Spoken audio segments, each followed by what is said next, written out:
Good evening, everyone, and welcome back to Cannon Chatter TV. I'm G Talks Arsenal, your host for tonight's show, which is episode 5, believe it or not, of the Rumour Mill. It's crazy because it feels like yesterday we started doing these episodes for obviously the transfer window, but we're already on episode 5. And as you can see, I'm joined by obviously Cannon Chatter fellow member Bobby. How you doing, Bobby? Yeah, man, I'm blessed, man. Looking forward to talking Arsenal, talking our transfers and all the activity, what's been going on. And It's crazy, man. It's crazy. It's like the window's just been over. I don't even know if it's been open for like a week or two or whatever. I've lost count now, but it's just ups, downs, relentless. All's happening. So yeah, it's going to be a good show. So what I'll do now is we'll just literally obviously start the intro video. We'll run it and then we'll see you guys on the other side. Arsenal have gone through an entire league campaign without losing. The first time it's happened.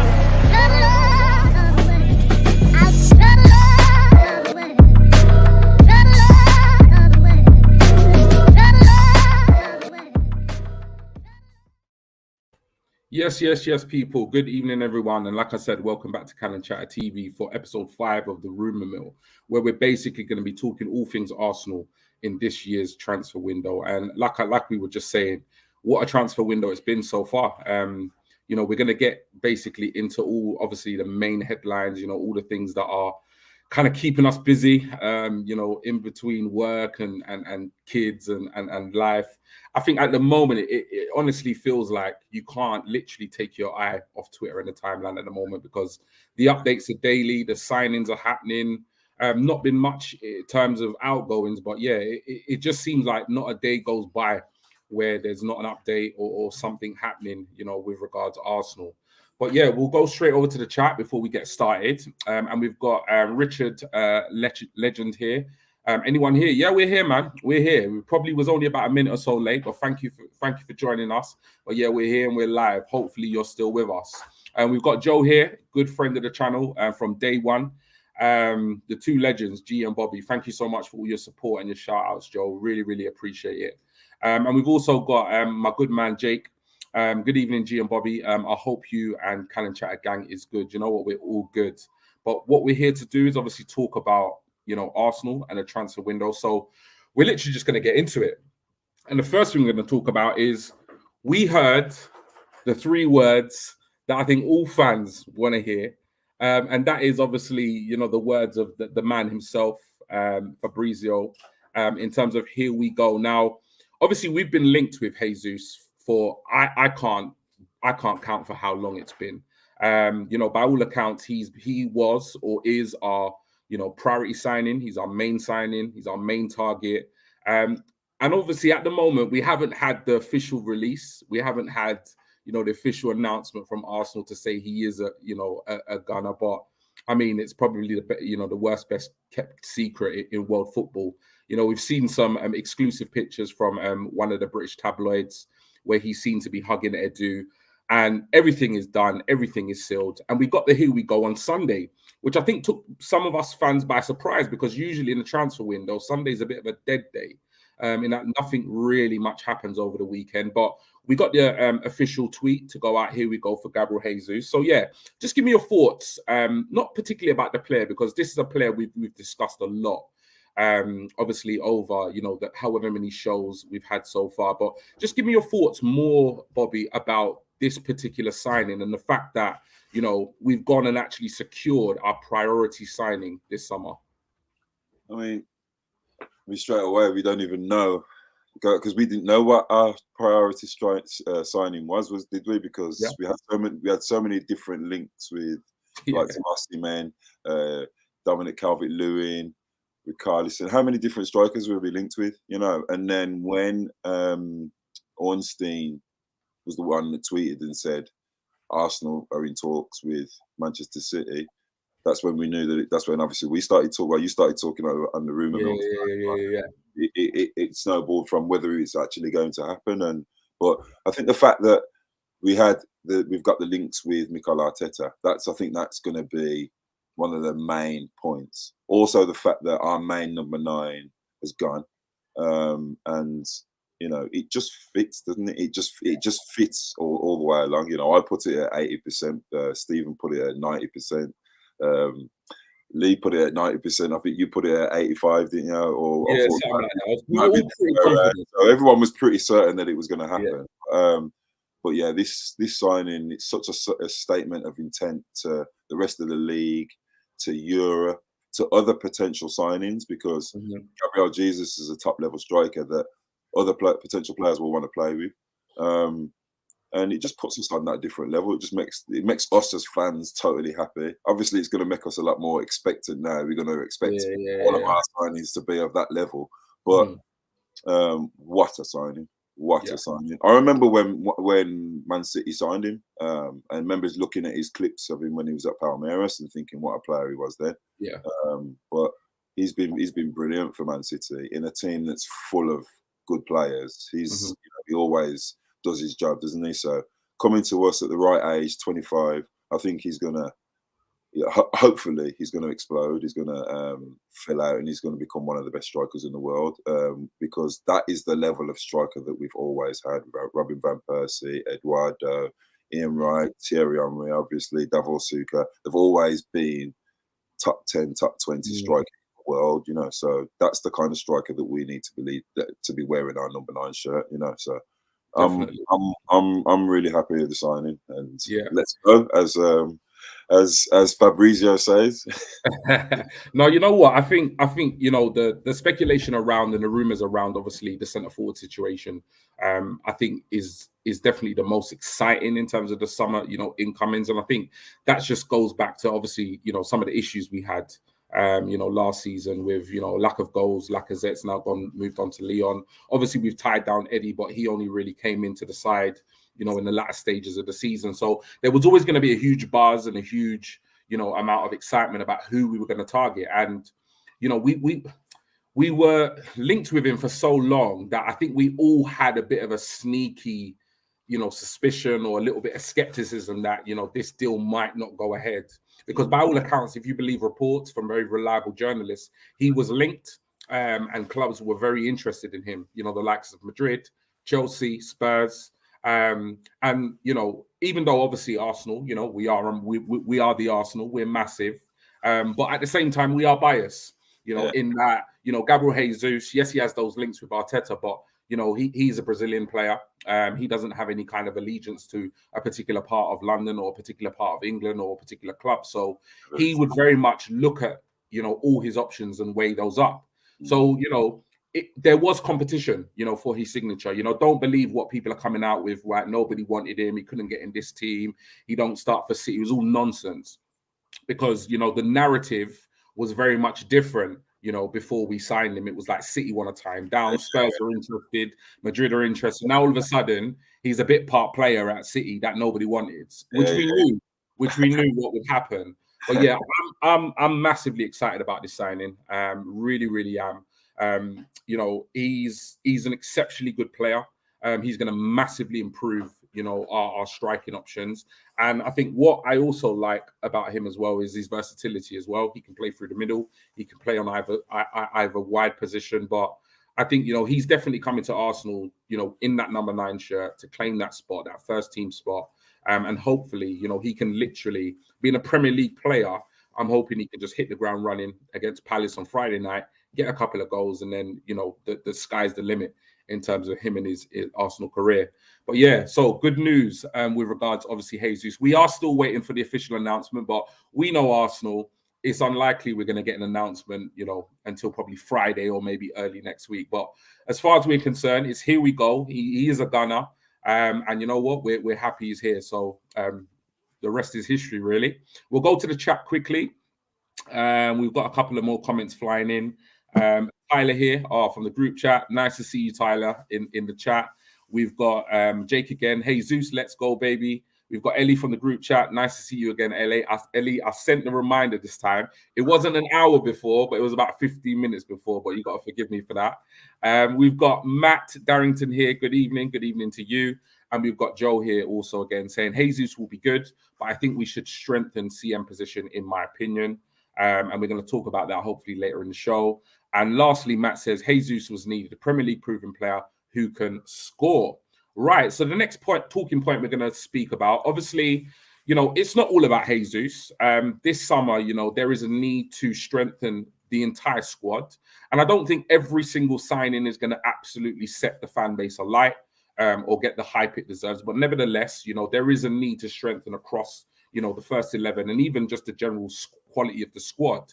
So on the Monday, after the Sunday of this week, we got the final official announcement that Turner, the goalkeeper from the MLS, had signed for Arsenal. Now, this wasn't, again, it was no secret. We kind of knew the deal was done. He'd said his farewells publicly, to the team he was playing for. But nevertheless, the official announcement came. And I don't know about you, Bobby, but I really loved the announcement video. I thought it was fantastic, just the way they kind of told the story about, this American goalkeeper, his love and affiliation to Arsenal, his dreams of playing for Arsenal. And almost it was very kind of, people might say cliche, cringe, but I loved it. I absolutely loved it. It really made me feel almost like connected to him and kind of feel like, what, I can get behind this goalkeeper. He's an Arsenal fan. He's one of us already. Now, like I said, there was nowhere near as much excitement because he was a goalkeeper. Most people believe he's coming into the squad as an understudy to Ramsdale. But what are your thoughts quickly about the Matt Turner signing for Arsenal? I'll be totally 100% honest. I'm just totally underwhelmed by this signing. Not really paid it much attention. I saw the video. I like the video, but you like the video more than the player. Yeah, kinda. But I was kind of a bit like, I'm like a massive Ramsdale fan. Like we got him last year, and I see him being our keeper for like the next 10, 15 years, maybe. Because I think he could be that good. He could play till he's 38, maybe. So whoever comes in other than him has to be absolutely amazing to take his first spot, because he's a young keeper that's going to keep on getting better every year, isn't he?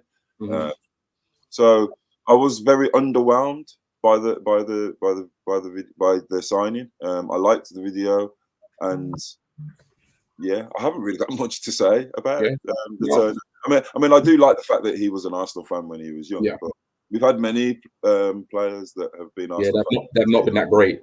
Have not been very good. So that's not going to be something that's going to make me more connected to him or anything like that. Like, I just want you to be, when we need him, if he's good, then I'll like him. And that's how I'm going to judge him. You know what I'm saying? I didn't mind Leno. I didn't think he was as bad as a lot of people make out. It's just obviously the way that the game's changing now.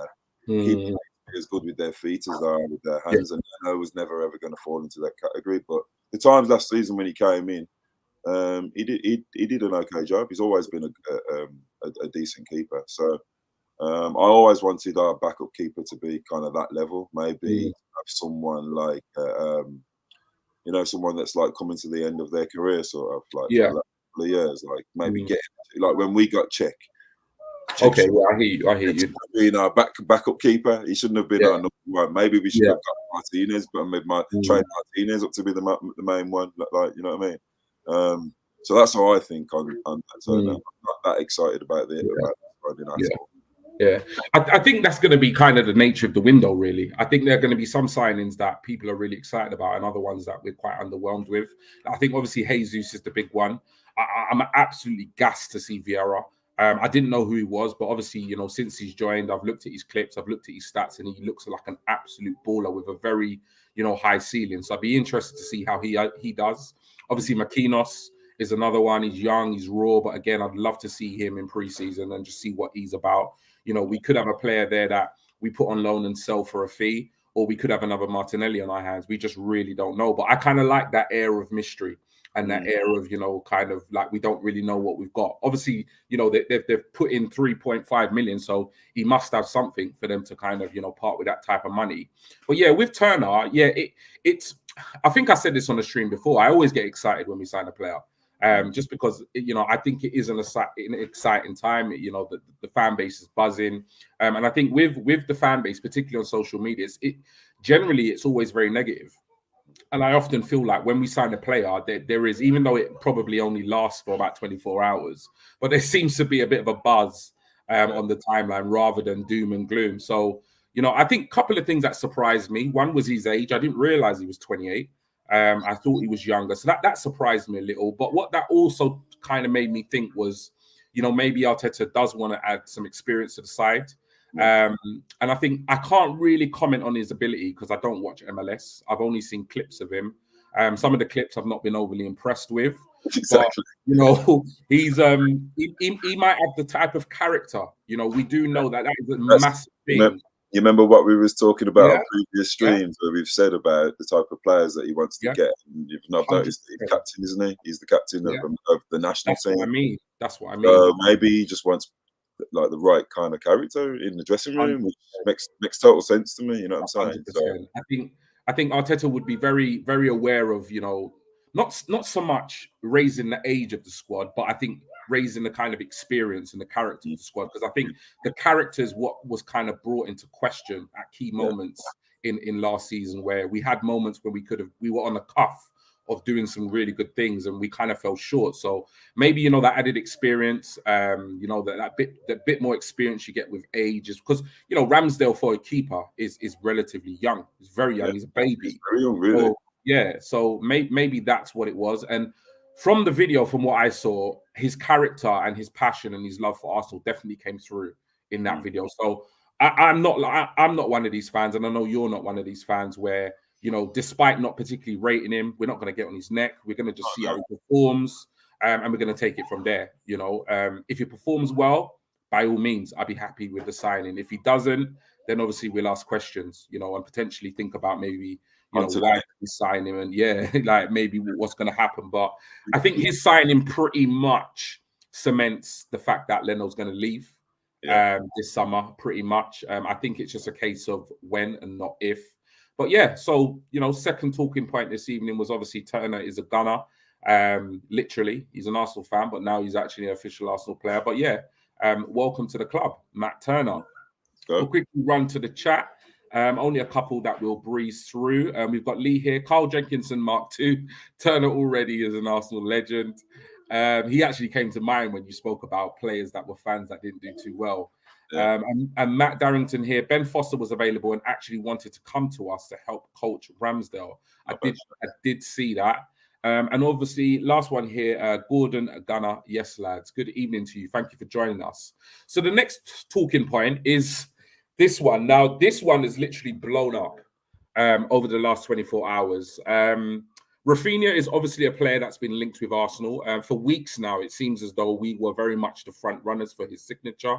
I was actually out last night with my missus having a meal in a new Caribbean spot that's opened up on Ramsgate on the coast. And me, obviously, the Ramsgate is not like London. You don't really get those kind of cultural like food places. So as soon as I knew a Caribbean shop was opening, I was there. So I got me some.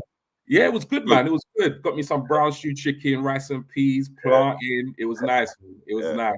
Good, but so I was out with my missus, and then literally I left there. We have this kind of no phone rule because I'm always on my phone.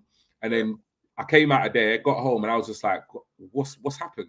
Like I just had billions of like notifications on my Twitter. And obviously the news broke that basically, Chelsea had come in for Rafinha. They'd slapped 65 million down on the table and basically agreed a fee with Leeds. And it seemed as though the deal was done. It seemed like just a matter of minutes or hours before we got a here we go from Fabrizio or Orni about, Chelsea signing him. That announcement never came. And all of a sudden today, really strong links resurfacing again with the fact that Barcelona have somewhat come back into the race. And I don't know what your opinion is, but I just feel like if Barcelona are in the race, I don't think there is a race. I just think it's a matter of time before, if they can come up with the cash, he's going to be a Barcelona player. Another interesting thing is that a lot of the British journalists have said that Arsenal are not ruling out another bid, which I find a little bit surprising, given the fact that publicly we know that Rafinha's preferred destination is either Barcelona or a team that is playing in the Champions League. What have you made of this move for Rafinha, and obviously the saga that it's become over the last 24 hours? I mean, at first I've never been that big a fan of Rafinha as a player. I've always preferred. You said that on the last stream. Yeah, I've said it since he's been in the league. It kind of reminds me of Pepe. He can be brilliant one day and rubbish the next. But he's seemed to have a bit of a upturn over the last year, and he does stand out in a few games. I noticed he doesn't stand out in any of the big games, so I'm just not very sold on him. The whole saga. I mean, you know what I'm like with the transfers and the transfer mill and the transfer rumours and stuff. I don't really get too carried away with it all. Yeah. But I did get carried away with it when we put the bid in, and I think the bid was accepted. Was there a bid accepted from Arsenal, the first one, or I think the first one was basically. I think we've put in two bids, or we put in a reported one bid, and then the second bid we were kind of like planning a bid, but the first bid, by all accounts, was rejected. Okay, so when the first bid went in, then that's when I started to think, okay, so if we've actually bid for him, then and that's official. Then I was kind of getting behind it. Then I started to watch him. Then I started to look at him and think, yeah, he'd definitely come into our team and be a backup to Saka. I was all in for it. But since all this the Chelsea noise has come, it just seems to me like Leeds are now just trying to get as much for him as they possibly can. 100%. Yeah. Or Deco or the agents, whoever they are, they're trying to please Barcelona, because Deco obviously played for Barcelona. Laporta's back there, who was there when Deco was a player. So you just don't know, do you, in football? It's a very murky business. It's a very there's a lot of different factors involved in the whole thing. Personally, I'd just walk away, because if the player wanted to come to us, I'm sure he would have made it be known. And we don't know what our intentions are. We don't know whether we're in there to make Chelsea bid because we want to get somebody else. Because when I look at our window last year, we didn't really sign anyone that was kind of known. Everybody was kind of players that nobody else was really looking at. Even Thomas Partey, we didn't really have any competition for him. We didn't have any competition for Odegaard. So I don't know. I don't know what Mikel Arteta and Edu genuinely want with this referee thing. Whether they actually set a price in their heads and said, "Right, we'll go to this, but we won't go any further." But then obviously there's reports that come out saying that we're going to make a second bid. But who knows whether those reports are true reports? You know, so it's hard to get too deeply involved in it, because obviously it's all just rumours. Because I think these transfer things go one way or they go the other. But that's it. Just like that. I definitely, it's definitely a good sign for us Arsenal fans, because if we did put in a bid for him, it means that that's the level of player that we're looking at, and if that's the level of player that we're looking at to add, it's going to be a good season next year, isn't it? You know what I'm saying? Yeah. So either way, it's going to be good times, man.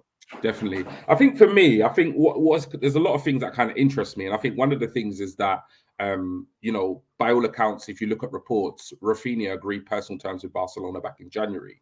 And I think Barcelona were banking on the fact that it looked pretty clear that Leeds were going to either struggle or were going to go down. Yeah. And from what the media are saying, there is a £25 million clause in his contract that said, had they got relegated, he could have left for that amount. So I think Barcelona were being quite clever in agreeing terms and then obviously picking him up on the cheap, because it looked certain that Leeds were going to go down. And I don't actually believe he was a prime target for us.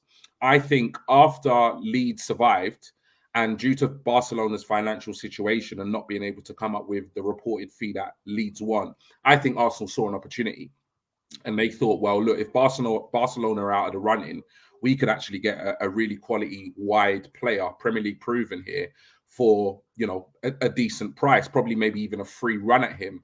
I think we were targeting other wide players personally, and I think the Raphinha thing was a bit of an opportunist deal, which we've kind of gone in for. What really surprises me, because obviously when this broke last night, there was an absolute meltdown on the timeline, and I put down lots of tweets, and I just couldn't understand it, because what I read, correct me if I'm wrong, I read that Chelsea had agreed a fee with Leeds. Not that the deal was done, not that the player had agreed to join Chelsea, just that Chelsea had agreed a fee. Now, where I'm from, that doesn't mean done deal. And the reaction on the timeline was, for me, was absolutely irrational. Because I literally put up a tweet and I said, have some of our fans not heard of a matched offer or a counter offer or anything like that? And it was just puzzling, because I think if most fans were to ask themselves an honest question at the end of the season, when you looked at our squad and you looked at the areas in which you wanted to improve our squad, the right side would not have come to the top of your mind at first. You would have been looking at centre forward. You'd have been looking at maybe left centre mid. Maybe left back cover due to, like, obviously Tavares's hot and hot and cold season. Nobody was shouting out for a right winger, no. And that's because we've got Saka. We've got obviously underperforming Pepe. We've got Nelson on loan. We've got Marquinhos, who came into the club. But all of a sudden, it was like we were linked with Raphinha. We were the favourites. But because now Chelsea have agreed a fee, literally just agreed a fee, it was like they were buying prime Messi. And it was like the whole window now all of a sudden was a disaster. Forget Turner, forget Vieira, forget Jesus, forget all the other players we're linked in. This window is a disaster, and it's all doom and gloom, and we're going to finish 8th next season, and Edu's crap, and Arteta should be fired. And I was just like, what is going on? Like, honestly, what's going on, man? That's why you try not to get involved. But and on the other hand, it's like fans get really carried away when they have nobody has absolutely any clue, any idea what our moves are or what we want to do. No one can see our list of players. All the leaks have been sacked. I've said it on our channel many a time before. Yeah, all the leaks have been sacked. No one knows our business unless it's official bids that are going into clubs where various people are going to hear because of the other club. They're not going to find out, are they? So the point of us all getting emotional and getting crazy over stuff is it's really nonsense. But Twitter's a crazy place at the moment. It is and crazy. Transfer period over the last 10 years has just gone crazy because of clubs like Chelsea and because of clubs like Manchester City. But just on Chelsea as a point, they've been signing players for how long? Look, they signed Ziyech, they signed Havertz, they signed Werner, they've got Hudson-Odoi, who they gave 150 grand to stay there. And Lukaku was supposed to be the missing piece. Lukaku was supposed to be the missing piece. Chelsea are like Manchester United; they'll just keep buying players and stockpiling them. Obviously these owners seem like they're going to be the same. So I was predicting that they weren't going to be like that, but I don't know. Maybe they might be just showing their hand early doors and saying, "Yeah, we're going to." But the fact of the matter is that we're part of a massive, historical, proper, classy organisation. Yeah, and we've got standards and we've got ethics and we've got ways of doing things. And Arsenal are doing things that exact way. Yeah. Chelsea, the way that they go in, the way that they barnstorm, the way that they roll over other teams and outbid them, you don't see Arsenal doing that. You don't get involved in bidding wars, and I'll be very surprised if we make another bid for a fee. Same. I think it's dead. I think that deal's dead, and I've already mentally moved on from it, to be honest. Yeah, and unless Raphinha's contacted Mikel Arteta and Edu and said, "I want to come to Arsenal," I can't see us actually doing that. So. Yeah. It's all hot air, and it's as we said, it's a crazy place right now. And you know what? I think there's another thing to be said as well, because I think when it first broke, I did think to myself, you know what, match it, match the bid, make the decision be up to the player. But at the same time, I was doing a lot of reading today, in terms of the timeline. I was looking at a lot of people's tweets and stuff like that. And even the likes of City, like you look at City and you say to yourself, you know, they just go in and they just buy players. But even if you look at City in terms of, you know, when they bid for Kane, they had a price in their mind for Kane, and Spurs didn't accept the bid. They didn't go higher. City were in the running for Sanchez when he left Arsenal. They had a price. They could have easily bought him over Manchester United. It's not a resource thing. But again, they came out and they said, no, we've bidded to a certain point. We pulled out the deal. Same situation happened with Maguire, believe it or not. If you go back, City were very much in for Maguire at the time. And Jorginho and Fred. Exactly. So clubs, and Chelsea. So clubs, even City, you know, as a powerhouse they've become financially, even City have, you know, not necessarily their limits, but they have their valuation. Yeah. That's it. So for me, like I'm with you. I think it's exciting that, you know, we're, you know, interested in that caliber of player. It's exciting that we're willing to put bids in for that quality of player. But at the same time, you know, at the end of the day, we do know that his preferred destination is Barcelona. We do know that he does have a desire to play in the Champions League. And like you said, unless, you know, behind the scenes, he's come out and said to Arteta, look, I do want to play for Arsenal. I'm more than happy for Arsenal to walk away from the deal. I'm more than happy. Because like I said, for me, if I think about this, if I'm reflective about this, the right wing was not an area where I was desperately, you know, wanting Arsenal to improve. I thought, obviously, if Pepe did leave, there might be room for an incoming, but it wasn't the area that I thought to myself, yeah, you know, this window, we need to prioritize a right winger, because we've got Saka. Saka scored the same amount of goals as Rafinha last season, and he got more assists. And let's face it, Rafinha, even if we bought Rafinha, he's not guaranteed to start.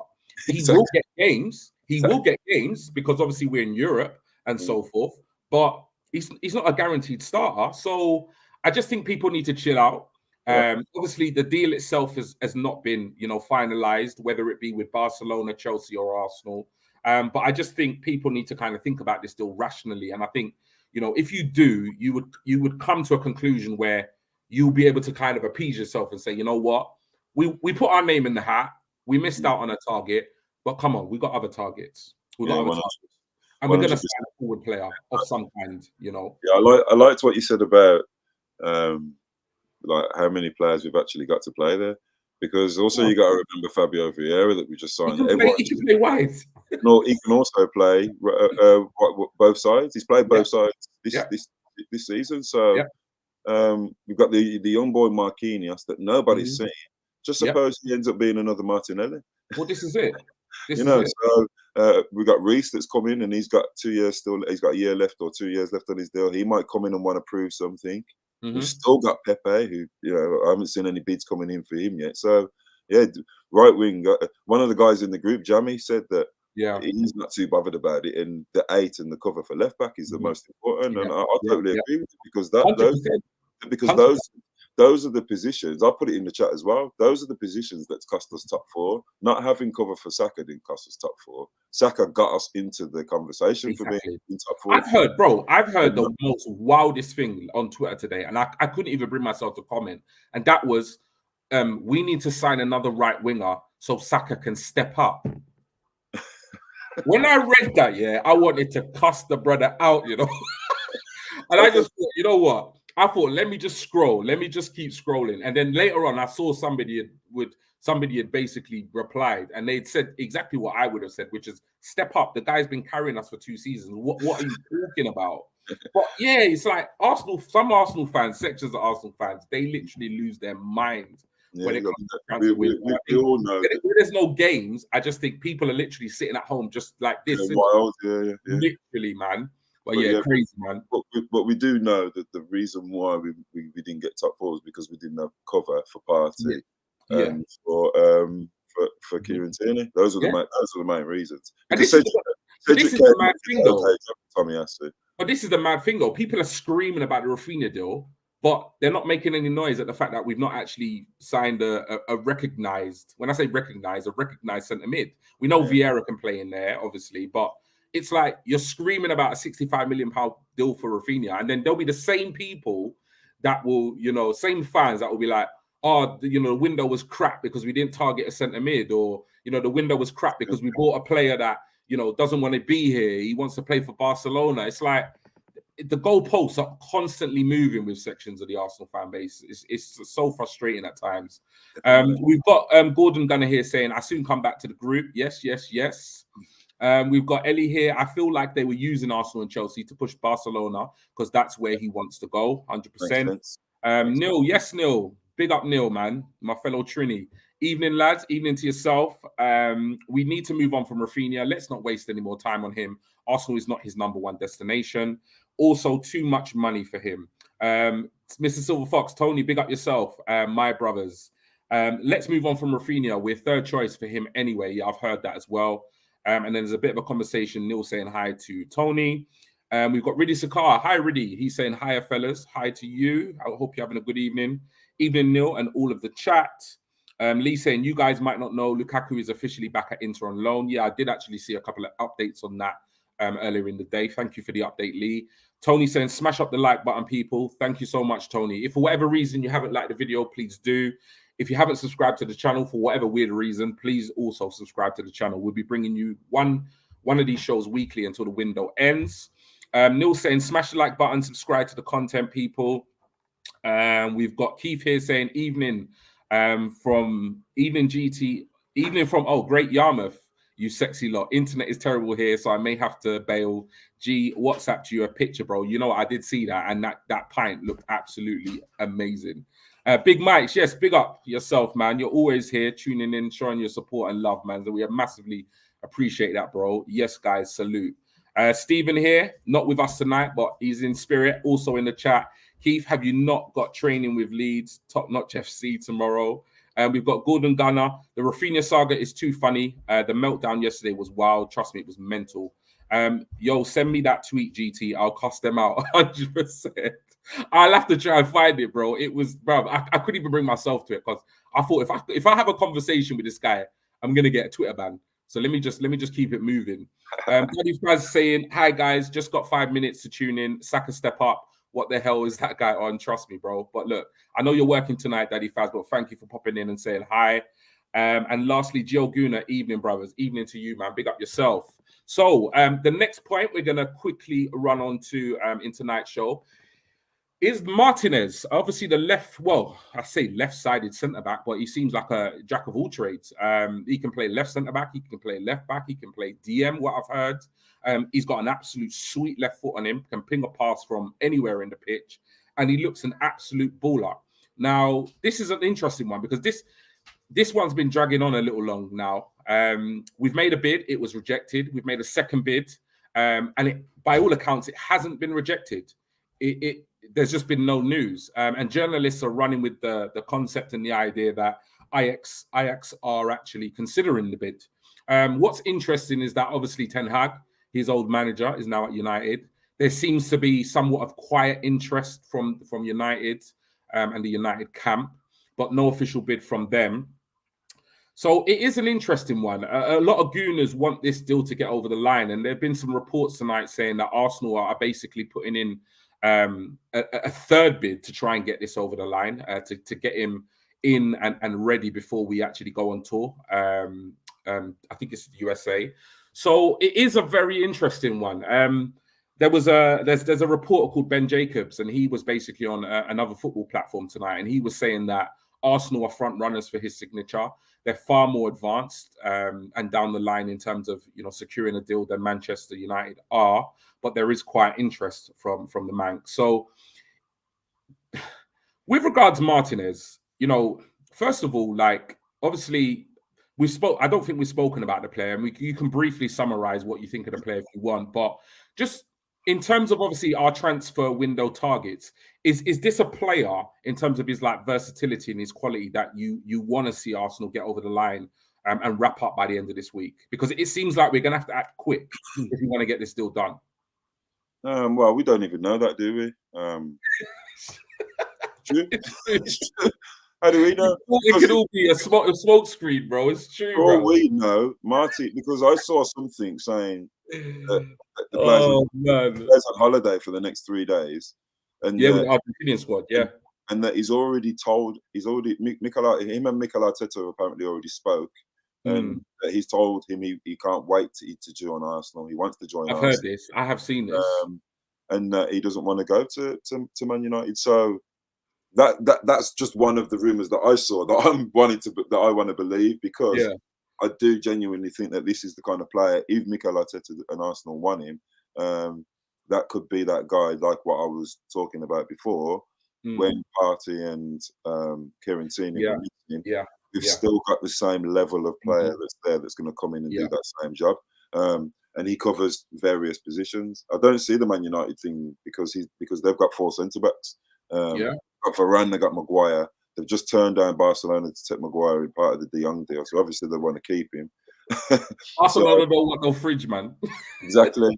Plus, also they've just I don't know if they've just signed or they've just been linked to the Feyenoord left back.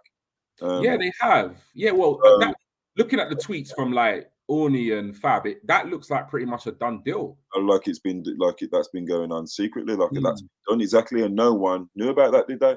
Yeah. So exactly when them two tweet something and then lots of other places tweet lots of little things, it's hard to believe what's actually going on.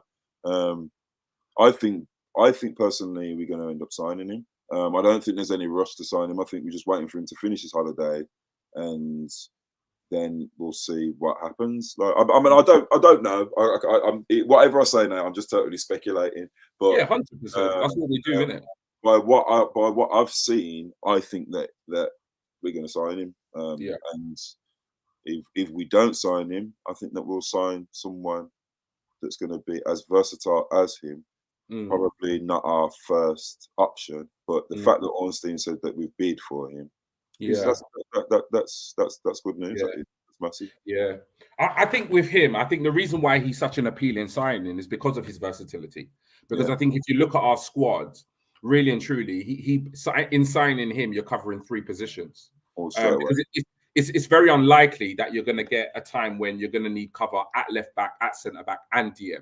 You know, at different parts of the season, you might require cover in different areas, but it's very unlikely that all 3 areas are going to require cover. So instead of going out and buying a more, kind of, competent DM, left back, and a left centre back, you kind of got that all in one, because we know Mari's going to go. There's strong links with Tavares going on loan or even potentially a permanent deal. And I'm not sure if the Arsenal hierarchy has the confidence that they probably will maybe in a couple of seasons with the likes of Lokonga. And when I even look at the El Nene deal, I see El Nene as a kind of bit part player this year. I see him as a kind of 5th choice centre mid, somebody to just kind of have around, the squad. He's got good experience, good character. I don't actually see him playing a huge amount of football if injuries are nice to us. So yeah, Martinez is a key player. I think if we can get him over the line, I think he will solve a lot of problems. I think he'll be an amazing addition to the squad. And I'm just hoping that, over the next kind of 24 hours, maybe, I don't think it's going to be that soon, because I've also seen pictures that he's on holiday with the Argentinian squad, etc., etc. So I think any deal for him is going to drag on just because of that. So we probably won't get any kind of clarification on his future probably for the next week or so. So, but it is one to keep an eye on. The only thing I was saying to you earlier that worries me a little bit was that, because obviously you've got Ten Hag, who's gone from Ajax to United, and obviously you've got the Van der Sar links. I think he's like, he plays a role at Ajax, but like you said, in terms of business, it might be an advantage. It might not matter at all, but we'll just have to kind of wait and see, and see how that one pans out. I think also with him coming into the squad, he's he kind of, because a lot of people also forget that we got Saliba coming too. Yeah, we do. So Saliba's going to be covering right centre back and right back, because Saliba can play right back as well. And then we've got Martinez, who can do the other side, but also can do a bit of DM as well. So when you think about the additions, we only really need 2 more players to kind of be at a decent place, because I don't think right wing is an issue. No, it's not. The only issue is left back and another centre midfielder. Left centre midfielder. I mean, need to even say that it's another central midfielder. It's not even that we need another left central midfielder. We just need a different type to Xhaka. Profile, because when Xhaka plays in the first 11 with Partey, with Odegaard, with our team, we beat everybody. So it's not. I don't think it's him we're looking to replace. I think we're looking to get a different type to him. Yeah. Someone because when you look at Tielemans' game is pretty similar to his. He's not that mobile, but one thing he does do is he scores goals. You know, he gets forward. He's more effective in the final third, More effective in the final third. He's a bit quicker. He's a bit more nimble on his feet. So getting a different type of midfielder, I think that's going to be something that we're going to add. 100%. So yeah, man, it's exciting times, man. It's exciting times. We'll see how that plays out. We've got Neil here saying United doesn't have the money to get De Jong and Martinez. Martinez to Arsenal is on like boiled corn. I love that. And Neil said we've made a third bid. Yes, you know, that seems to be in the press earlier today, and again it's quite hot tonight on the timeline. Daddy Faz saying the Martinez offer needs to not drag. I really like Martinez and would fit in well in a deep line midfield position, pinging balls left, right and centre and get the play moving forward. Get him GTG. I'm not even sure what that means. I'm old. Have a good. Oh, he's saying GT. He's saying GT. Have a good one. Basically, I think you're leaving now. Yeah. Have a good evening, Daddy Faz. Tony saying no one wants to go to Manchester United. 100%. They're dead. Gary here saying hello, G and Bobby. We signed Rafinha yet? No, not quite. We're still in the race by all accounts, but no, we haven't signed him. Neil saying breaking news. R. Kelly got 30 years in prison. Wow. Oh, geez. Okay. Yeah, that is breaking news. But you know what? By all accounts, from what I've heard, he deserves every single year. So exactly. we'll leave that there. Big Mike's, would you take Diallo from PSG as an alternative to Martinez? Can play centre back and left back. Me personally, I'm not too sure. I would feel somewhat underwhelmed if we went from Martinez links to Diallo signing. I don't know about you, Bobby. I'm not his biggest fan, but he's not a bad player. He's not a bad player. Yeah. Lee here saying best not mention that. We've got Gary. I keep seeing the third bid for Martinez after Rafinha's situation. I assumed Arsenal would finish off business and get Martinez and Tielemans with a striker. Still a good window, right? I think right now, given the time that's gone so far, I think it's been a really good window. I think realistically, we've signed Turner, Trusty, McKinnos, Vieira, and Jesus. And I think if any Arsenal fan is honest with himself, 2 weeks into a transfer market, and you'd said we'd sign 5 players, I think people would have thought it was April Fool's. I just think with Arsenal fans, instead of enjoying the small moments, we're often always looking for the next thing. And I just think we need to chill out a bit. Like, we've signed 5 players. We've basically secured our marquee signing of the summer, which was Jesus. We've signed a quality playmaker with a high potential ceiling in Vieira. And we've bought somewhat of a surprise package in McKinnos, who could be the next Martinelli. So I think so far, with the time that's gone and the time we have left, I think we're doing all right. That's just my personal opinion. Jamie here, we've got notice before you guys started. Gunforce Edits mentioned Ismail Sarr as an alternative, a lot cheaper for a backup option. Quickly on that one, would you take him to Arsenal, Bobby? Yeah. Okay. Yeah, I like him. He's a good player. He's young, bit of a raw diamond. I don't think he'd be that cheap though, because he's got a few years left on his deal. I think they were talking like 40 million. But they're relegated. Do you think that would have an impact on his price? Yeah, quite possibly. But yeah, I think under Mikel Arteta and Edu's coaching, he could be a player. Also, he could play centre forward as well. So he's one of the players that could play across the front three. He plays. He actually plays left wing for his. In the African Cup of Nations, whoever it was he was playing for, he was playing on. One game I saw him, he was playing like he was coming. Yeah, at one point in time, he was actually heavily linked with Liverpool.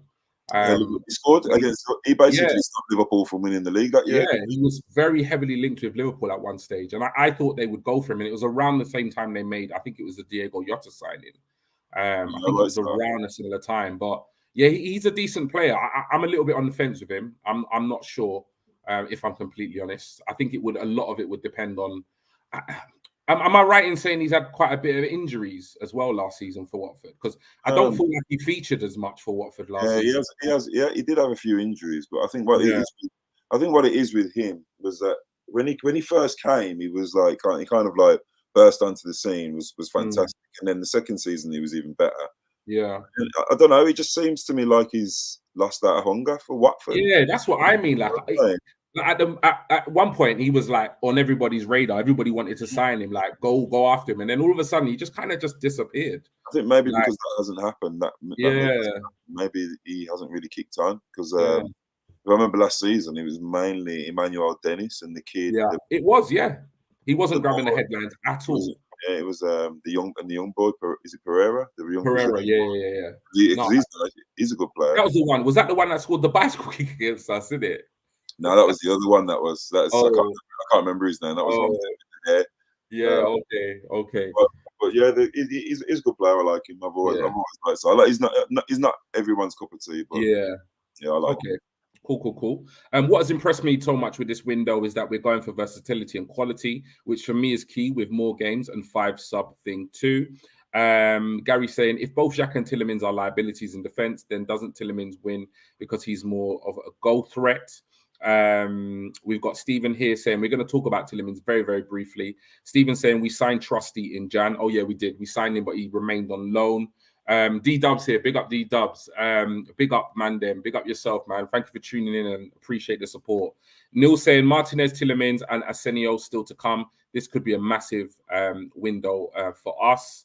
Gary saying, for example, if you were an attacking academy player, wouldn't the Marquinhos deal be a turn off? How much better is he than the young attacker? 3 to 4 goals in a professional career.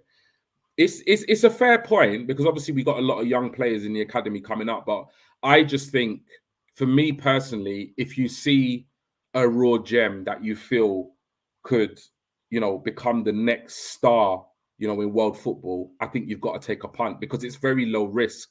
3.5 million pounds in this market is absolute peanuts. And I just think, if he comes and he doesn't do very well, you can easily loan him out, increase his value and ship him out. And this is a conversation we had recently with regards to how well Chelsea have done in terms of that aspect of buying players from around Europe and world football and actually that don't have a future at Chelsea and have actually sold them on for a profit. So I'm not against the Marquinhos still. I'm not at all. Gary saying, Neil Duerica, what's in your cup? Just kidding. But I want to celebrate those signings too. I just want this window over. Laugh out loud. And D-Dub saying Hernandez scored bicycle kick. That's the one. Hernandez was the one. So yeah, lastly, Bobby, on tonight's show, we're going to wrap things up in an hour tonight. We're going to have a bit of a short, sharp show tonight rather than our 2-3 hour long marathons. And the last thing I want to wrap your brain with is, obviously, at the moment, everyone's talking about Jesus. Everyone's talking about, versatility, Martinez. Everyone's talking about, who else is it? Rafinha at the moment. He seems to be trending every single day. But all of a sudden, the one area on the pitch that most people were crying out and practically almost rioting about before the end of the season, where we haven't necessarily strengthened, is the left centre mid position. So, do we need a left centre mid, or has our recruitment somewhat changed or adapted since obviously the signing of Vieira and obviously the future of Xhaka being at the club, etc.? So do we need a left centre mid? Well, I did just touch on it before a little bit. I think if looking at how modern teams are playing, those two central midfielders, they can create, they can defend, they can score goals. But if one of them can only create, then the other one definitely has to score a lot more goals. So therefore, Odegaard does that kind of building play where he goes around and knits things together. You need someone that's a bit more barnstorming, that makes a tackle, breaks up play, but then can also get on the end of things if need be. And I think that's probably why we've been linked with Tielemans so hard. We don't know whether we're actually linked with Tielemans, and we don't know what they want as a left centre midfielder. But what we do know, I mean, as you know, I'm Xhaka's biggest fan, and I've always been one of the biggest fans as a football player. But when we were at our best last season and our pump, when we were ticking, for me, Xhaka was a weakling. We kept on getting him into positions where he was too immobile to break a line, to beat a man and get a shot off. And someone with the feet like a Tillemans, like a Savic, like a. I mean, we don't know because at times he's put Vieira in there, he's put Saka in there. I mean, I'm not sorry, Vieira. He's put ESR in there and he's put Saka in there. But the thing is with ESR is he can't do the defensive side of that job, that role. So I think to get someone into that position that's different to what Chaka brings, would put us onto that next, to that elite level kind of as a team when we're challenging. It means that we can play various different ways as well. So for me, we definitely do need a left centre midfielder that's different to Chaka. I wouldn't say we need an upgrade on Chaka because also if the left centre midfielder comes in and kicks, say Tillemans starts doing really well and Partey gets injured again, Chaka can go and drop into the we've still got that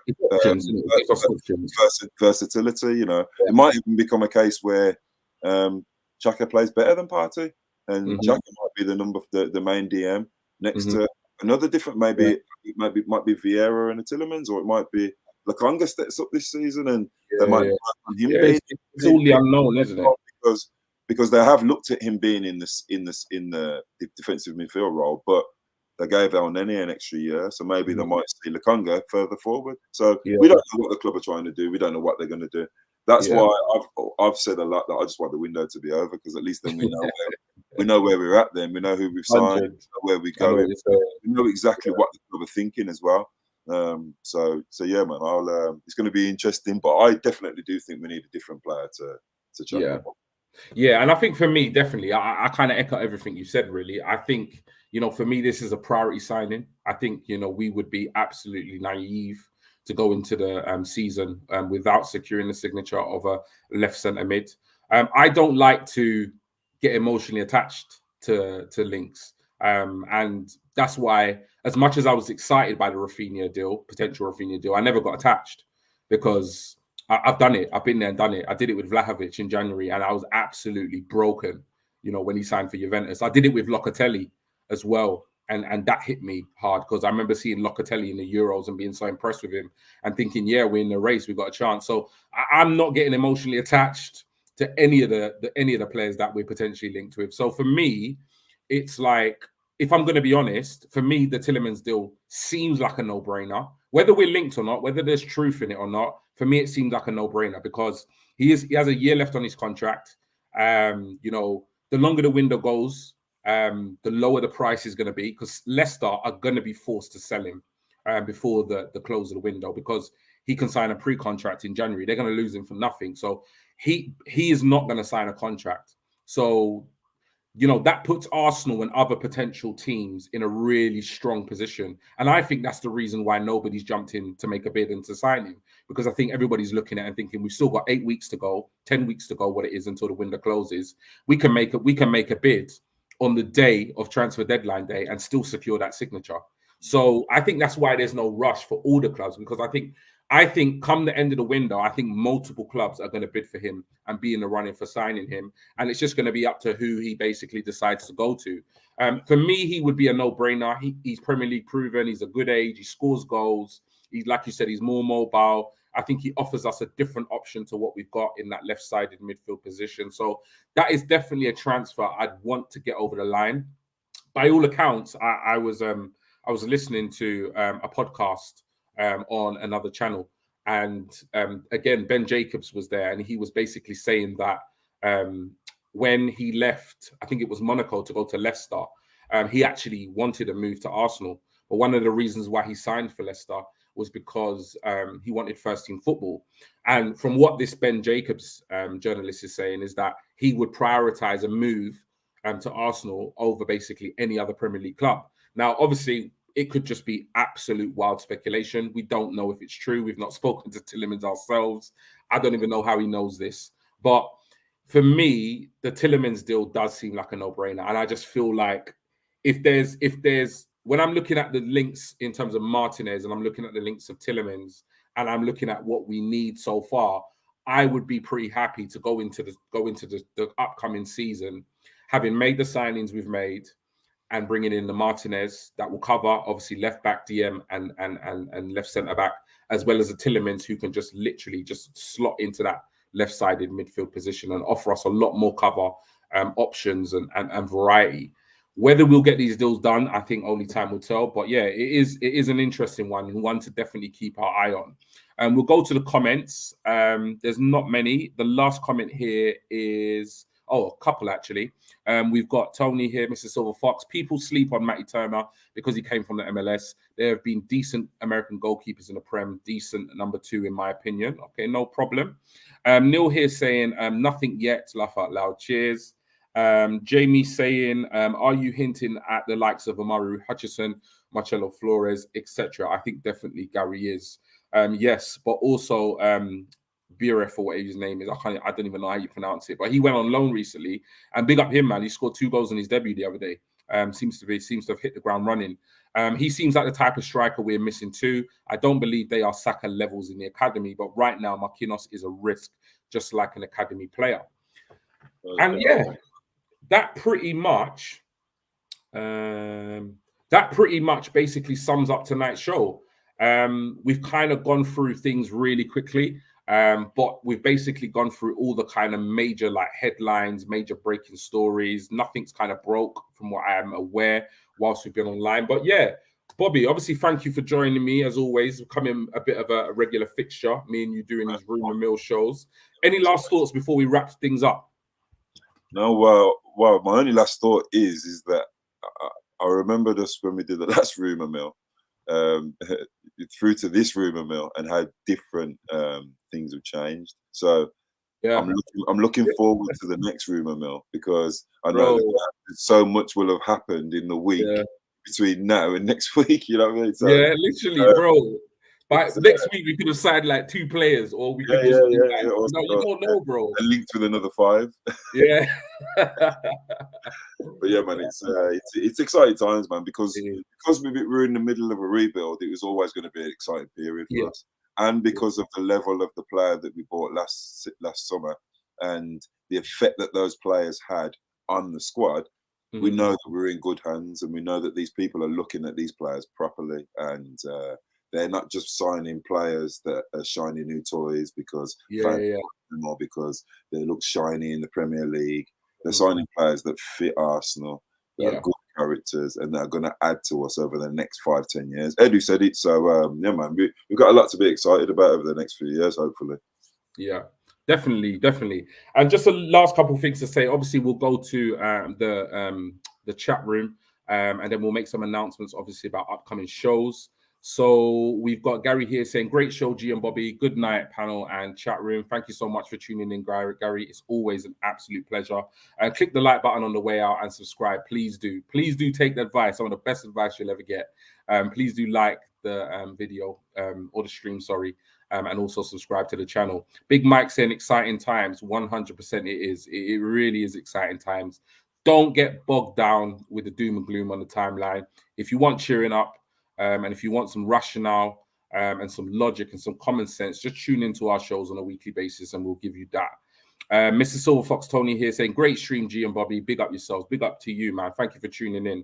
I'm going to do my very best to get involved in your birthday show tomorrow for the Armory. So yeah, just obviously before we go, big up to the Armory. Been doing a lot of collaboration with them. Brilliant group of guys. Absolute great content. Love working with them, and hopefully I'll be part of that birthday show. But in advance, happy birthday to the Armory. We've also got Big Max here saying, I'm actually enjoying the transfer window. With no Euros or World Cup, it keeps fans entertained. 100% it does. And Gio Guna here saying, big up, guys. Love the chat. Until next time, have a lovely evening and big up yourself. But yeah, in terms of shows, we do have a show taking place tomorrow. I think it's, so we do have a show taking place tomorrow. It's to do with the women's England team content, and it's going to be a chat along with England versus Switzerland. I'm not sure who's going to be hosting or who's going to be on the show, but it will definitely be either Lottie, Lee, or both of them with special guests as usual. So do stay tuned on the Twitter account and so forth for updates with regards to that show. We will be back next week, Wednesday, either 8 o'clock or 9 o'clock. And that will be for episode 6 of the Rumour Mill. And as Bobby said, you know, who knows what we're going to be talking about next week. I just got a message from Lee to say he'll be hosting tomorrow night's show. So do tune in tomorrow night if you are interested in the women's England team. If it's something that you want to learn more about, if you want to get interested into it, you want to follow it for the Euros, etc., tune in tomorrow night, and they will be covering the chat along versus Switzerland. But like I said, in terms of Rumour Mill episode 6, we will be back next Wednesday, either 8 or 9 p.m. And we'll be dropping some snippets, obviously, between now and next week. Please do like the video before you go. Please do subscribe to the channel. And that's all, really. The last comment of the night will be from Tony here saying, bless to you, bro. And lastly, Neil Jadrika, big up, guys. Great show. Hope Bobby sipping something. On the water today. I'm on call. He's on the water today, man. He's on the water. But yeah, that's about it. So you know what? Until next time, keep chatting, people. Easy, guys.